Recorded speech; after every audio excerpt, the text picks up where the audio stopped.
پێشەوایە پێشەوایە خاتەمی گشت ئەنبیان پایەدار بێت شەرعی پاکی مصطفى. بسم الله الرحمن الرحيم. الحمد لله والصلاة والسلام على رسول الله. باسی پێغەمبەری خوایە صلی الله عليه وسلم، باز لە کۆمەڵێ نیشانە و باز لە کۆمەڵێ خاڵ ئەکەین کە هەمومان هەر یەک لە ئێمە لە ماڵی خۆیە، لە دەرەوەیە، لە قوتابخانەیە، لە کاتی دەوام و ئیشە، لە کاتی بەڕێوەبردنی تیمە، لە موەسسەیەکە، لە وەزارەتێکە، هەتا وەکو ئەگاتات ئەوەی کە بێوێت موەسسە و دەستگایەکی گەورە بەڕێبەرێوە. خۆشەویستان، ئێمە وانەکانمان دەرزەکانمان لە پێغەمبەری خواوە فێرە بین صلی الله عليه وسلم. غەیری ئەو ڕابەر و ئوسوەیەکمان نییە. هەرچی سفەتەکانی جوانیە خوای گەورە لە ئادەمیزادا دروستی کردووە لەو پیاوەیە بە سەداسەد ڕەنگی داوەتەوە. هەموو سفەتەکانی نەقص و عەیبە لە پێغەمبەری خوا صلی الله عليه وسلم بە ڕێژەی سفریش وجودیان نەبووە. بۆیە لە هەر شوێنێکە دەستمان بە چەمکی کەواکەی جەنابیانەوە گرت قەدون نابین، قەد سەرمان لێ ناشەوێ. پێغەمبەری خوا صلی الله عليه وسلم لە کاتێکا لە ناو سەحابەکانی ئایەتی، لە کاتێکا لە ناو خۆشەویستەکانی ئایەتی لە حونەین ئەگەڕێتەوە، کاتێک غەنیمە و پارەیەکی زۆری دەستکەوتووە لەو جەنگەیە، دەستکەوتی جەنگی هێناوەتەوە. کۆمەڵی ئەعراب، کۆمەڵی خەڵکی دەشتەکی لێپەیابن پارە بە پێغەمبەری خوا شکەبەن، مەڕ و ماڵات و حوشتر و ماڵای پێشکەبەن. ئیساکەنە داوا لە پێغەمبەری خواکەن کە پێغەمبەری خوا بەشیان بە، بەڵام بە چه ئوسلوبێک، بە چه تەبیعەتێک پێغەمبەری خوا صلی الله عليه وسلم لە ناو ئەو دۆڵەیە ئەترنجێنە دارێکی درکاوی، هەتا پێغەمبەری خوا صلی الله عليه وسلم ئەگەڕێت و پاشەکشە ئەکات ئەومە زۆری لێ ئەکەن، هەتا وەکو جلەکانی کراسەکەی معەلەقە بێ بە دەرکەکانە و دەرکەکە ئیگەڕێ کە پێغەمبەری خوا ئەیبێ بجوڵێ کراسەکەی لەبەردا ئەکەدرێ. مەنزەرێکی زۆر ناخۆشە. پێغەمبەری خوا ئیساکەنە صلی الله عليه وسلم سنگ و شانی ڕوود بووە بە حکمی ئەوەی کە خەڵکێک هاتووە داوای شتی لێکە، داوای بوجەی لێکە، داوای موچەی لێکە، داوای دەستکەوتی جەنگی لێکە، داوای ئەوەی لێ ئەکا کە بە پێغەمبەری خوای شکەبە. لەوانەشە شەڕی نەکردبێ ئەم کابرایە، لەوانەیە ڕۆژێ لە ڕۆژان ئارەقێکی بۆ ئەم کوردە نەڕشت بێ، لە شۆڕشا نەبوو بێ، پێشمەرگەی کۆن نەبوو بێ، بەڵام ئیساکەنە هاتووە داوا ئەکا. ئەوانەی پێشمەرگەی کۆن بوون، ئەوانەی لەگەڵ پێغەمبەری خوایە جیهادیان کرد، خۆیان لەوە ئەدەستنەوە لەوەی کە شتێکیان دەستکەوێت، بەڵام ئەمان تازە هاتوونەتە ناو دینەوە. وازانین دین ئەمەیە کە لەسەری بخۆی، لەسەری بژیت. هاتون تەنیان بە پێغەمبەری خوا هەڵچنیەوە شتیان باتێ. پێغەمبەری خوا صلی الله عليه وسلم فەرمێ ردوا علي ردائي، ردوا علي ردائي، کراسەکەم بنەوە، کراسەکەم بۆ بجرنەوە با خۆم داپۆشم. والله لو كان عدد هذه العصاة نعما لوزعته عليكم أو لقسمته عليكم ثم لا تجدوني بخيلا ولا كذابا ولا جبانا. الله أفرمي کراسەکەم بنەوە، قەسەم بە پەروەردگار ئەگەر پڕ بەم دۆڵە لەم دارە دڕکاویانەی تیا بێ، هەر هەمووی نیعمەت و مەڕ و ماڵات و حوشتر بێ، هەر هەموویتان بەسەرادا بەشەکەم، وەڵڵاهی هیچ لای خۆم ناهێڵمەوە، وەڵڵاهی هیچ لە خەجینە و بوجە و وەزارەتی داراییان ناهێڵمەوە، هەموویتان ئەدەمێ، وەڵڵاهی نانبینن پیاوێکی ڕژد و چروک بم، نانبینی ڕەزیل بم. یەکەم صفەتی قیادە پێغەمبەری خوا صلی الله عليه وسلم فەرمی نامبینن ڕەزیل بم لەگەڵتانە، نابینم پارەتان گلبەونەتان دەبێ، نابینن موچەتان نەدەمێ، نابینن دەست بەسەر پارەکانتان نابگرن. ثم لا تجدوني بخيلا، والله پارە لای خۆم گل نادەمەوە. پێغەمبەری خوا صلی الله علیه وسلم ئەم پیاوە بوو، هەر کەسێکە هاوی پێغەمبەری خوا بم دەرێ ئەی بووها ئەگەر لەبەر لا إله إلا الله نەبوایە قەت کەلیمەی لای نەئەزانی، هەر ئەیوت هانێ، هەر کەسێک بە پێغەمبەری خوای بوو تایە پێغەمبەری خوا بەشم ئەی فەرموو هانێ. لەبەرەوە یەکەم سفەتی قیادی، یەکەم سفەتی باوکایەتی، یەکەم سفەتی بەڕێوەبردنی خێزان ئەوەیە کە ئینسان دەزواڵا بێ. زۆر جار ئافرەتیەت ئەڵێ کاکتۆرەمەی لە مێردەکەم جیابمەوە بۆ ئەڵێ پیاوەکەم ڕەزیلە، مەسرەفمان ناکا، لێمان ناپرسێتەوە، هەرچی پێداویستی ماڵە من خۆم بە چنگە کڕێ بە میرات ئەیکەم. ئەم پیاوە هیچ خۆی بە پەرپرس بەرامبەر بە ماڵە نازانێت. ئەم پیاوە نەک لە پیاوەتی کەوتووە، لە باوکایەتی کەوتووە، لە سەروەری کەوتووە، لە سەرۆکایەتی خێزان کەوتووە، بە کەڵکی ئەوە نایەت دوو مناڵ بەڕێوە بەرێ.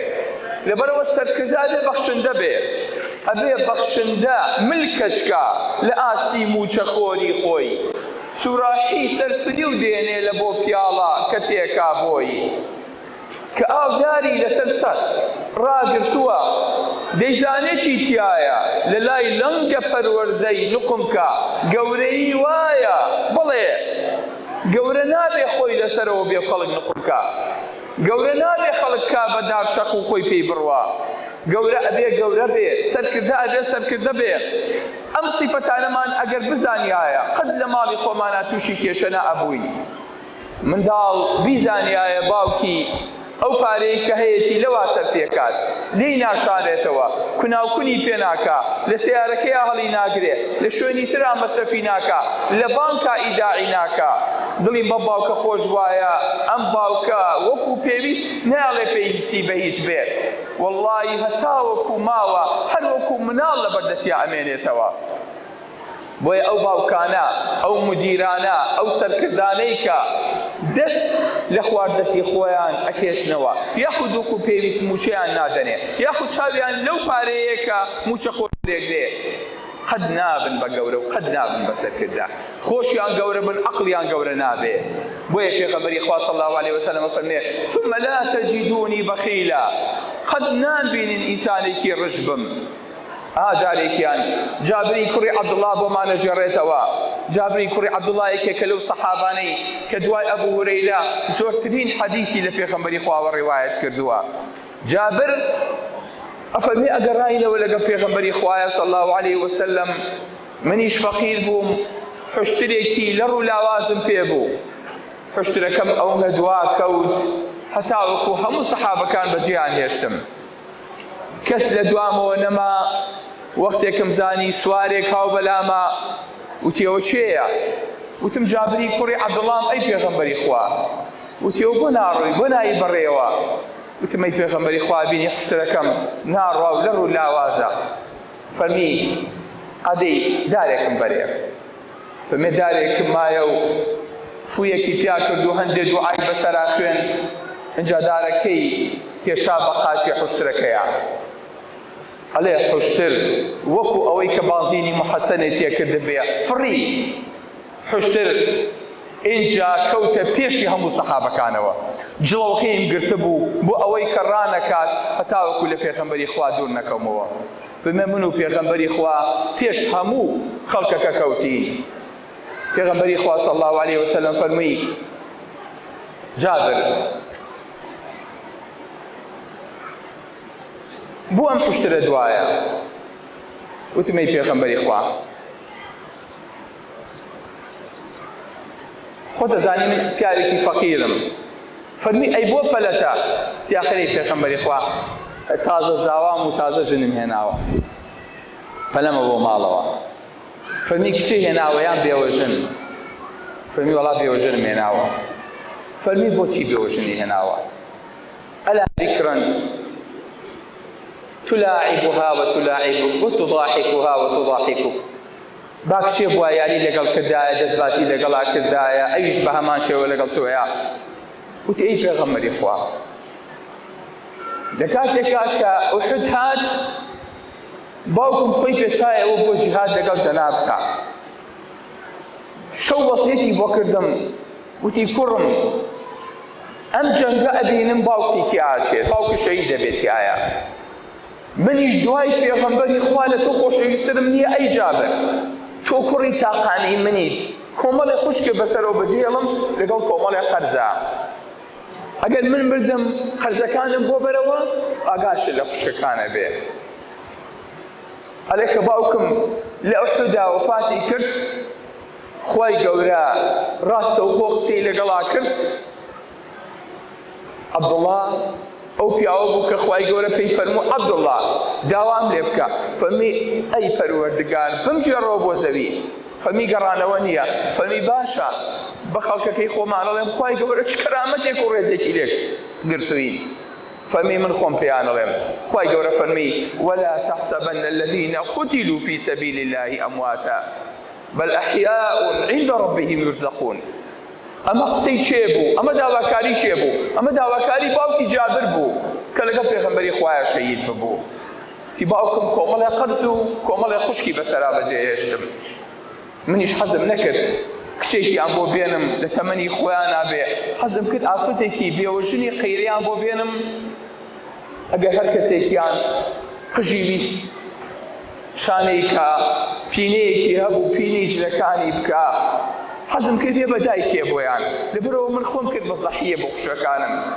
پێغەمبەری خوا فەرمی چاکە کرد کە پێغەمبەری خوا ئاگای لە وەزعی جابر بوو ئاوا بوو وتی جابر خوشترەکەتم پێ بفرۆشە وتی پێغەمبەری خوا بە هەدیە بۆ خۆت یە خوشترێکی لە ڕوولاوات وتی نە پێم بفرۆشە وتی بەچەند وتی خۆ بڵێ مامەڵی بازار پێغەمبەری خوا فەرمی بە درهەمێ و الله یەغفر لەک بە درهەمێک دێنی و خوا لێو خۆش بێ یەڵا پێم بفرۆشە معامەلە تەقی معامەلە و بێ تی بەخوای پێغەمبەری خوا زۆر کەمە بە هەدیە بۆ خۆ کورەوتی 2 درهەم پێغەمبەری خوا جابر بجوڵێنێ وتی ئیدەن تخبیننی یا رسول الله وتی پێغەمبەری خوا بەخوا زۆر مەغدورم یعنی هەر پێغەمبەری خوا فێڵم لێیەکرد پێغەمبەری خوا هەری وێ سەحبەتی دەکات کوڕێکی گەنج هەتی و ماوەتەوە ئیساکێنە باوکی کۆمەڵێک کچە وتی دە باشە ئۆقەیەک تێمێ یەبقى عاطول تی پێغەمبەری خوا بە هەدیە وتی نە بە ئۆقەیە عاطول وتی وە قبوڵم کرد تی پێغەمبەری خوا بە یەک شەرت ئەبێ سواری پشتی خوشترەکە بم هەتاوەکو مەدینە هەتاوەکو چینە ماڵی خۆمە پێغەمبەری خوا فەرمی خوشترەکە بۆ خۆت هەتا مەدینە و لە مەدینەوە ماڵ مەدایبێ شیشەکانم تەسیب بکەیت بەسەر چاو جابر ئەڵێ بەیانی زوو خوشترەکەم هێنا بۆ بەر دەمگای بۆ بەر مزگەوتەکەی پێغەمبەری خوا صلی الله علیه وسلم خاڵم وتی ئەمە چییە وتم خاڵە جەوەڵا خوشتەکەم فرۆشتۆ بە پێغەمبەری خوا کورەوتی ئەو حشترە و هەیە چۆنەی فرۆشی کۆتم بەخوا فرۆشتومە خێزانم وتی و جابر چیەکی وتم وەڵا حشتەکەم فرۆشتووە تی بەچێ وتم بە پێغەمبەری خوا بەقەینا بەزایە ناچێ چی فەرموو بڵێ بەسەر چاو سەیری ئافەتی بە ئەدەب و ئیماندارکە خوشترە لێ هاتە بەردەمی مزگەوتی پێغەمبەری خوا صلی الله علیه وسلم لەوێ چاوەڕێی پێغەمبەرە بیباتەوە پێغەمبەری خوا هاتە دەرێ لە ماڵێ فەرمی ئەمە حشتری چێیە پێ وەڵای پێغەمبەری خوا حشتەکەی جابرە و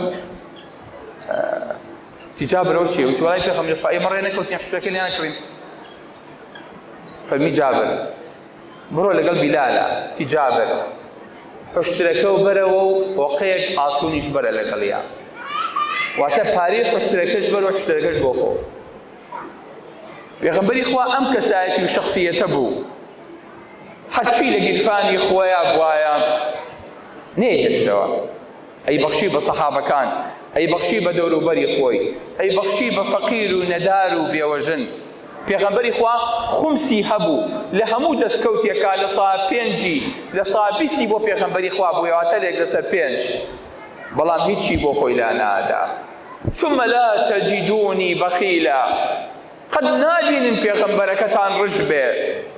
بۆیە لە قیامەتە بەشی هەمومانەکا و هەمومانە چینە خزمەتی لەسەر کەوسەرەکەی خۆی ئاوەکا بەدەمی هەمومانەوە. ئەبێ ئەمە نیشانە و علامەتی سەرکردە بێ. خاڵی دووەم ثم لا تجدوني چی؟ بەخیلە ولا جەبانە. قەت پێغەمبەرەکەشتان نابینن ترسنۆک بێ. الله هەر لە خۆتەوە سبحان الله ئینسانی بەغیرەتە خۆشەوێ. لە هەر شوێنێکە شۆڕشێک هەڵەگرتێ کۆمەڵێک گەنج کۆمەڵێک خەڵک پێی هەڵەسن کۆمەڵێک خەڵکی فیداکار هەر لە خۆیەوە خەڵک باقسشیان لەسەرکە لە دڵەوە خەڵک خۆشەوی. ئینسان لە دڵەوە حەزی لە ئینسانی ترسنۆک نییە. هەر شۆڕشێک ئینسانی بەغیرەتی تیا بێ ئەبێ بە ڕەمز بۆ ئەو خەڵکە دوای خۆی. ئەڵێن ئێمە مامەڕیشەمان هەیە، ئەڵێن ئێمە پیاوی بەغیرەتمان هەیە لە ناو کوردەواریە کە کاتی خۆی شۆڕشی کردووە، بەڵام بە ئیماندارانە ئێستا کێنەشی لەگەڵا بێشانازیان پێواکەی. پێغەمبەری خوا صلی الله علیه وسلم فەرمێ پێغەمبەرەکەتان نابینن ترسنۆک بێ، واتە پێشەوە ئەبێ لە پێشەوەی جەنگ بێ، لە پێشەوە بێ قیادە بێ. پێغەمبەری خوا صلی الله علیه وسلم لەو شەخصیەتانە بوو کە دایما لە پێشی شەڕاستیە خستە پێشەوە.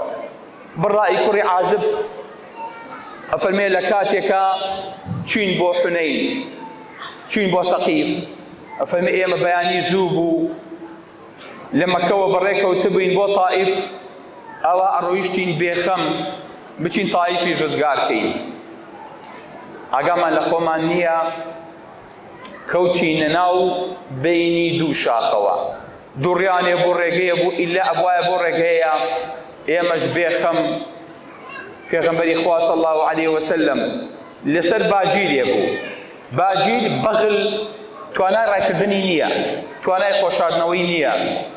فەرمێ پێغەمبەری خوا صلی الله علیه وسلم لە پێشەوە بوو، سەحابەکان بە دەوریە وەختێک مانزانی بەو بەیانیە ئاگامان لێ نییە کەمینیان بۆ داناوین، هەرچووینە بینی دوو شاخەوە وەکو چۆن کول لە ئەبارێ ئاوا تیرباری بەسەرمانە. خەڵکی تائیفیش هەر ئەمووی دەستڕەقاس و خەڵکێکی قەناز بوون. فەرمێ وەختێک مانزانی تیربارانیان کردین نەتەزانی تیر لەکوێوە بۆ دێ. هەرچی سەحابە بوو لە نزیکی پێغەمبەری خوا ڕای کرد چەند کەسێکی کەمی بەدەستەوە مایەوە. ئەبوو سوفیان ئەڵێ دابەزیم لە تاوە، پێغەمبەری خوا صلی الله علیه وسلم تاوی باجیرەکەی داتووە پێشەوە، سەحابە هەموو ڕایە کرد، پێغەمبەری خوا چووە پێشەوە بۆ ناو جێشەکە. فەرمێ ئاوا حەسریان کردین، هەر چوار دەورمان گیرا. فەرمێ منیش لەو کاتەیە جڵەوی حشتەکەم جڵەوی بەغڵەکەم گرتبوو نەمەهێشت. پێغەمبەری خوا لەوە زیاتر ئیقدامکانەوە باش شتێکی لێبێ. خەڵکی قیادی لەم کاتەیە خۆیە شارێتەوە. ترسنۆک سەری خۆی کزەکە با کەس نەیناسێ، بە حیمایەکانە لە چوار دەورم بن، سیارە درعەکەم بۆ بێنن. فەرمێ پێغەمبەری خوا پڕتاوێیات. ئەوەمان بەغیرەت بوایە لە پشتی پێغەمبەری خوایە خۆیە شاردەوە، ئەوەمان بەغیرەت بوایە لە دەوری پێغەمبەری خواوە ئەمایەوە صلی الله علیه وسلم. اینجای فەرمووم ئەنە النەبی لا کەذب ئەنە ابن عەبد المطەلیب، من پێغەمبەرم درۆ ناکەم، من کوڕی عەبد المطەلیبم. لەناو ئەو جملەیە هاوارێکی دێ من پێغەمبەرم. ئەگەر تیرتان هەیە بۆ منی بەهاوێژن، من ئەوەم، من ئەو سەرم کە بەدوایە ئاگەڕێ. الله سەرکردە ئەبێ ئاوا بێ، قیادە ئەبێ ئاوا بێ. ئەمە پێغەمبەری خوایە صلی الله علیه وسلم شانازی بە سەرکردایەتیەوە کات. لەبەرەوە سەرکردەکان هەیە و سەرگردەکان هەیە. پێغەمبەری خوا لەم دۆڵەیە بە دوای شاخ و بە دوای گردۆلکەیە نەئەگەڕا خۆی تیا بشارێتەوە، نەخێر ئالێرانەیە بە سوار باگیرێکەوە ڕاناکات ئەفەرمێت من پێغەمبەرم. ئەبوو سوفیان ئەڵێ وەڵڵاهی وتم ئەم جەیشەوە شکاوە هەتا بەحری ئەحمەر ناوەستێتەوە. پێغەمبەری خوا فەرمی ئادی عەباس ئادی بانگێکم بۆ بکە. فەرمێ بانگی کرد فەرمی جەماعەتی ئەنسار، کورە جەماعەتی مهاجرین، کورە جەماعەتی ئەصحابی شەجەرە، کورە وەرن پێغەمبەری خوا لە پێشەوەی وەرنەوە. ئەفەرمێ ئەسپ و حوشترەکان لەگەڵیانە نەهاتنەوە بارەکانیان دا ئەگەر تویان کرد بە کۆڵی خۆیانە ڕێیان نەکردو بەلای پێغەمبەرەکەیان صلی الله عليه وسلم. قیادەکە بە جەرگ بوو، قیادەکە خۆی لەناو جەرگەی شەڕا بوو، قیادەکە لەسەر میلەتی نەخوارد. میلەتەکەی بۆی چۆنە، میلەتەکەی چۆن دیفاعی لێەکە، چۆن شەڕی لەسەرەکە، چۆن تەڵقی بۆ ئەشکێنێ، چۆن شەهیدی بۆ ئەدا. ئەگەر میلەتێ لە پشت بوو ناکەویت، ئەگەر میلەتی شوو لە جیهەتێکی بەرزتر شکاتی لێ کردیت ئەو کاتە ئیستیقالەی خۆ بەدەستی خۆ بنووسە. بزانە دۆڕاویت کە نەوتوانیوە پێشەنگی و پێشەوایەتی میلەتەکەی خۆ بکەیت. پێغەمبەری خوا صلی الله عليه وسلم ئەم دوو سیفەتە جوانە پێغەمبەری سەرکردە پێغەمبەری بەغیرەت فەرموون نابینن من ترسنۆک بم. سنگی لە پێشی هەمویانەوە بوو. خاڵی ئەخیری ئەم خۆشەویستەمان، ئەم گەورەیەمان، ئەم مامۆستایەمان کە فێرمانەکات ئەگەر تیپێکی دووگۆڵیشمان هەبوو یەکەم بەخیل و ڕش نەبین لەگەڵ ژێردەستەکانی خۆمانە، دووەم ئینسانێکی بەغیرەت و ئینسانێکی چاوقایم بین، نەترسین، جورئەتمان هەبێ بچینە پێشەوە، ئیقدام بکەین لە هەموو شتێ سڵ نەکەینەوە.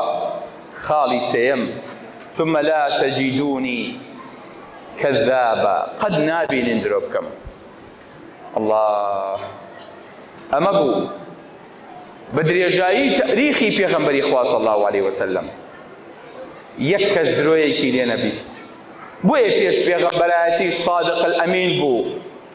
ئیساکەنە خەڵکێکی بەناو سەرکردەمان هەیە کە قسە ئەکات خەڵک لە کۆمنتا بۆێنێ درۆ مەکە، بەسە لەوە زیاتر زۆر مەڵێ ئەو نە درۆ کراوە سبحان الله پێمان عەیبە گوێیان لێ بگرین، خۆشیان پێیان عەیبە قسە بکەن. ئیساکەنە بە وتەبێژی ڕەسمی قساکەن، بۆی ئەگەر درۆیەکیش گەڕایەوە بڕخۆیان نەکەوێت. پێغەمبەری خوا فەرمێ قەد نابینن درۆ بکەم. ناشرینترین صیفەت نەک لە سەرکردەیە لە هەموو ئینسانێکا درۆکردنە، چونکە ئینسان ئەگەر درۆی کرد پەنا بۆ هەموو شتێکی ترە بات. پێغەمبەری خوا صلی الله عليه وسلم ئینسانێکی ئەو نەڕازگۆ بووە، سەحابەکان هەر شتێکیان پێوتووە گویانەی پێغەمبەری خوا صلی الله عليه وسلم صدق. بۆیە هەموو کاتێک کە حەدیثێک خوێنینەوە ئەڵێین صدق رسول الله صلی الله عليه وسلم، قل صدق الله وصدق رسوله. خوای گەورەیە کە پێغەمبەری ناردبێ بەم ڕازگۆییە، بەم زمان پاکیە، بەم زراو پاراویە ناردێتی. لەبەرەوە دایمە ڕازگۆ بن ئەگەر لەسەر خۆشتان ماڵ بێ. قەت مناڵێکی بچکۆلەتان قەت پەنا بۆ درۆ مەبەن. قەت دایکان زۆربەی مناڵ لە دەوروبەرەکەیەوە فێری درۆ بێ، تەلەفۆنت پێیە، ئەوە مەشغوڵیت، بەڵێ مەشغوڵم لە شوێی لە مەتبەخم، خەریکی چیت؟ خەریکی چێژلێنانم. چێشتەکەتان چێ ئەوەیە نەکەی یەک کەلیمەی مخالف بە مناڵ بڵێ، چکە مناڵ درۆ نازانێت، مناڵ ڕازگۆیە. لەو ڕۆژانەیە مناڵێک لە عەمەلیات بوو، شەو درەنگ بوو، تۆ مناڵە چێ هێناوتانەتە عەمەلیاتەوە؟ بەخوا ئەوە 3 ساڵێکە بوو، کچێکی بچکۆلە بوو، بەنجی وەرگرتبوو تۆزێ گوێژ بوو بۆی کە نەترسێ. منی شوم بۆ لای وتم ئەم ناسیت؟ وتی ناوناسم. وتم ئەی چی بووەکەن؟ وتی ئەو تەلە لە قۆڵم دەرێنم، قۆڵم شکاوە. وتم دە باشە یەک ماچم بەرێ.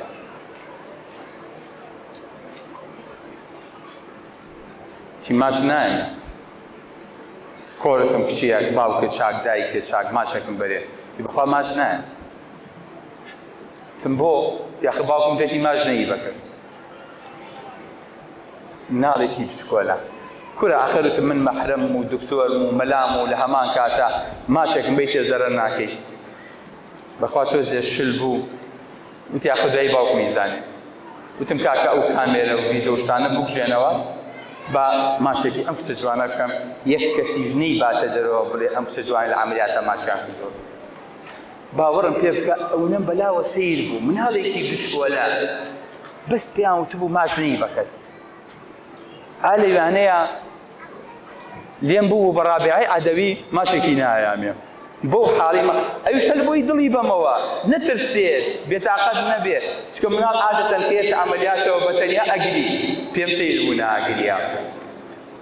برە خۆشەویستان مناڵ زۆر ڕاستگۆیە مناڵ درۆ لە مەسەلیان نییە ئەوەی لەسەر زەمی بوو ئەوە ئەڵێ صادقە چی هەبێت هەر ئەوە باسەکات بۆیە نەکەن مناڵەکانتان لەسەر زۆرە نەکەن مناڵەکانتان ئەوە بترسێن فێری درۆیان کەن مناڵ فێری ڕاستگۆیی کەن لەگەڵ پەروەردگاری خۆیانە مناڵ فێر مەکەن وەڵاوە عەیبە وا لە مناڵەکەی کە ئەوەی پێ ئەڵێ عەیبە عەیبە یعنی لەبەر چاوی خەڵک عەیبە نە فێری مناڵەکەت کە بڵێ کوڕمەوە تاوانە خی گەورە پێی ناخۆشە تۆ ئەو پێی ئەو کاتە کە خەڵکیشی لا دیار نەبێ عەیبەکەی لێ بێ بە تاوان ئەزانێ ئەمە خوا پێی خۆشە کەم ڕاقی بێ بەسەرەوە ئەمە سنەتی پێغەمبەری خوایە صلی الله علیه وسلم بۆیە ئەبێ مناڵەکانمان لەسەر ڕاستگۆیی لە ناخەوە پەروەردە بکەین وەکو پێغەمبەری خوا صلی الله علیه وسلم سەحابەکانی وا پێوەردە کردبوو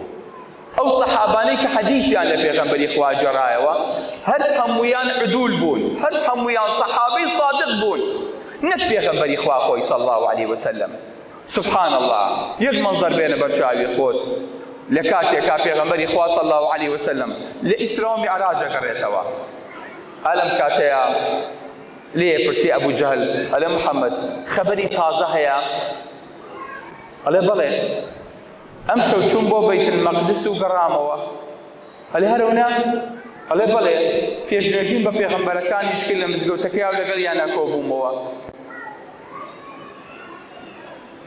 ئەڵێ وەرن بچن ئەبوو بەکری ڕەفیقین بۆ بانکن ئەچن بۆ لای ئەبوو بەکر ئەبوو بەکر بە یەک کۆمەڵ ئیمانەوە لە مناڵیە و ڕەفیقی پێغەمبەری خوایە صلی الله علیه وسلم بەدرێژایی ئەم 50 ساڵە درۆیەکی لە پێغەمبەری خوا نەبینیوە صلی الله علیه وسلم ئەزانێ پێغەمبەری خوا چەند ڕاستگۆیە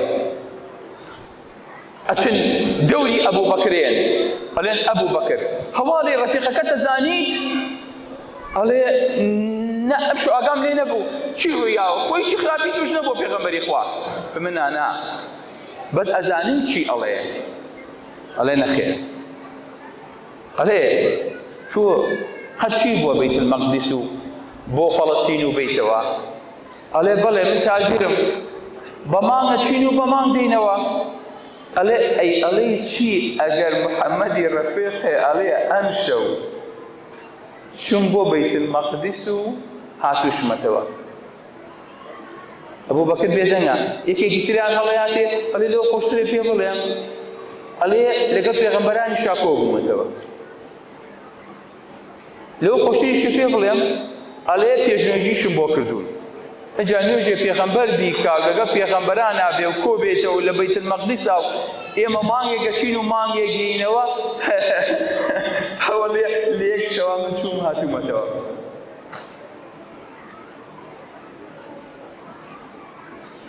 ئەبوو بەکر سێری مەقسەکە کات هەموویان ئەم خەبەرە بۆ ئەمە هێنن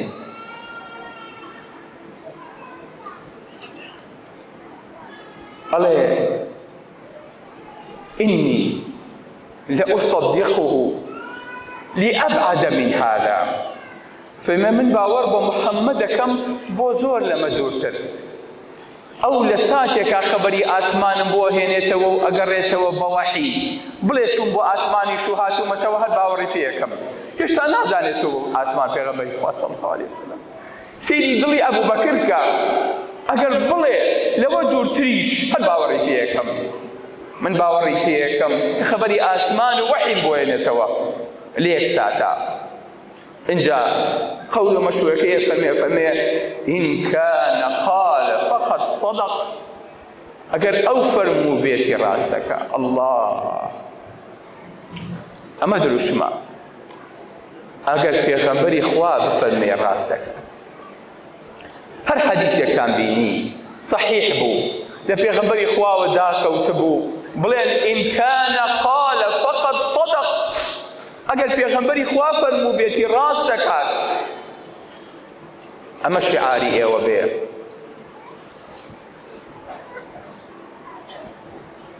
يعني ما مصطع في غنبري خوا حد شي بلي راس قويا بلي أي دشتي ناشر تعقلوا أجيوكو شي بیر مەبا و باپیرانمان مناقەشەیان لەسەر ئەمە لەگەڵ موحیدەکانە کرد. ئەیانوت باشە ئەدی وەرە حەدیثی پێغەمبەری خوامان بۆ بێن زان دەڵێ شیاری کام حەدیثە ئەلێ لا تقوم الساعة حتى يكلم السباع الإنس قیامەت هەڵناسێ هەتا گیانەوەر و دڕندەکان لەگەڵ ئینسانەکانە قسە نەکەن.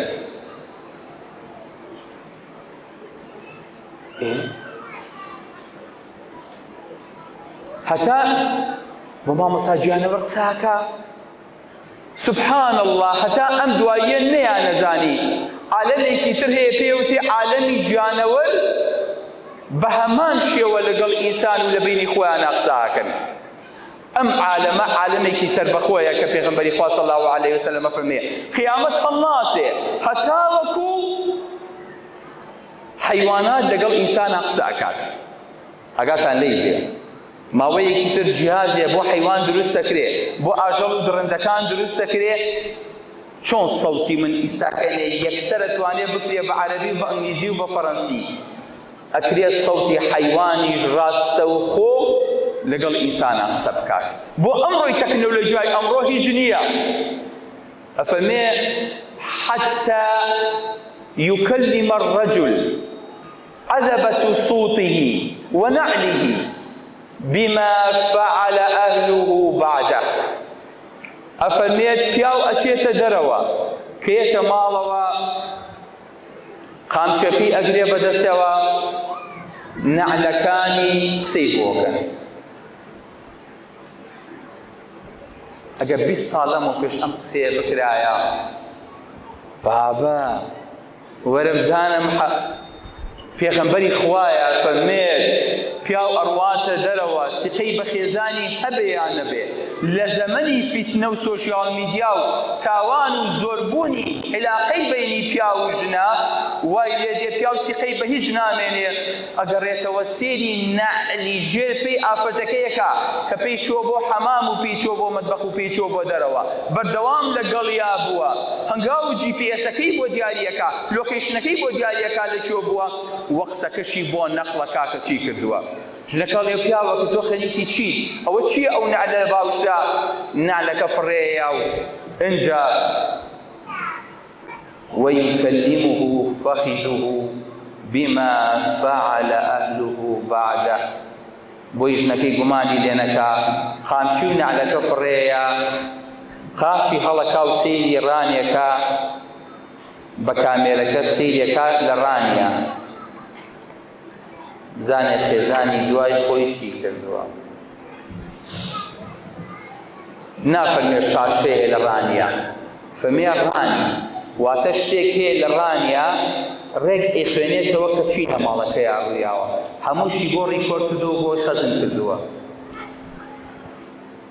ئەمە تا دوێنێ خەیاڵ بوو بەڵام ئەمڕۆ ئەڵێین ئین کانە قال فقط صدق مادەم پێغەمبەری خوا فەرموویەتی بەتەکید ڕاستەکە. زۆریمان بینیوە تۆزێکی ماوە بێتە دی چۆن پێستی ئینسان خوێندنەوە و ڕیکۆردەکە و تەسجیلەکە و دواییش هەر بۆ خۆی پلەی بۆکە ویستیشە ڕیپلەی بۆ بکە ویستیشە ستۆر و سپلەی بێ بۆکە.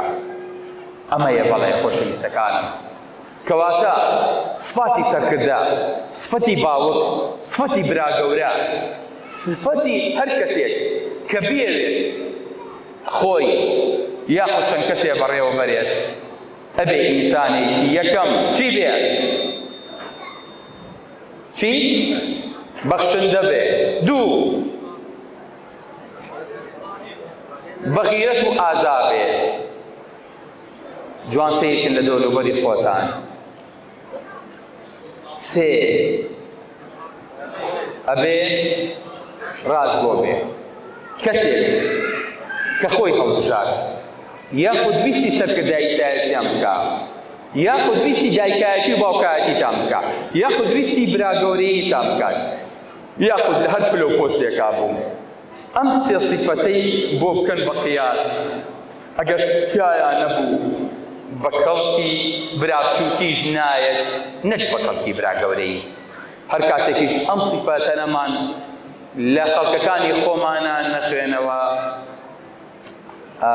سبحان الله، ئەگەر بەس لەم حەدیسەی پێغەمبەری خوا بێ ئاگا نەبووینایە سەرکردە و قیادەکانمان لەسەر ئەساسی سەرگردە هەڵ نەبژاردایە، هەموو حسابیان لای ئێمە شەفاف وایە، خەڵکێکی بەغیرەت بوونایە، خەڵکێکی دەستپاک و داوێنپاک و دەمپاک بوونایە، ڕۆژمان بەم ڕۆژە ناگەی. کەواتە لەوانەیە بێ ئاگابوونمان لە یەک حەدیسی پێغەمبەری خوا صلی الله علیه وسلم کاریسەمان بۆ بمێنێتەوە. جا و کاریسەیە لەوانەیە لە ماڵێک کە بڵێکی غاز بێتەقێتەوە یان شۆڕشیە میلەتێک پوچەڵ کاتەوە، ئەوەی کە کردومانە و 30 ساڵ لەسەر یەکمان داناوە بەهۆی عەقڵێکی نەزانەوە، بەهۆی عەقڵێکی دوور لە نیشان و نیشانەکانی پێغەمبەرایەتی و سەرکردایەتیەوە کە لە دەستی داوە ڕۆژمانەگەیەنێتە ئەم ڕۆژە. بۆیە خۆشەویستەکانم، هیوادارم ئەم حەدیسەی پێغەمبەری خوا صلی الله علیه وسلم بێ باڵقەیەک و بیکەینە گوێمان پێغەمبەری خوا لەگەڵ سەحابەکانیان لەگەڵ خەڵکەکەی خۆیان چۆن ژیاوە، چۆن تێری کردوون، چۆن فێری کردوون، چۆن بەڕێوەی بردوون، چۆن صفاتی قیادی و بەڕێوەبردنمان بۆ دیاریەکات.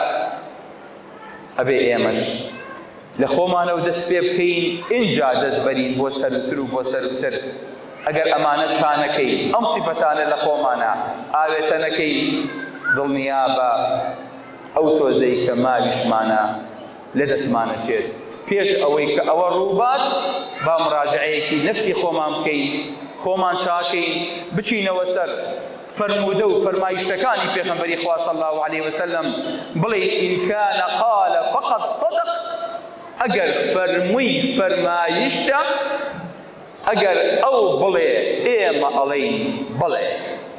سلام علیکم ورحمة الله وبركاته. بشوايا خاتمي قشت أنبياء، بايد البيت بايد البيت شرعي باكي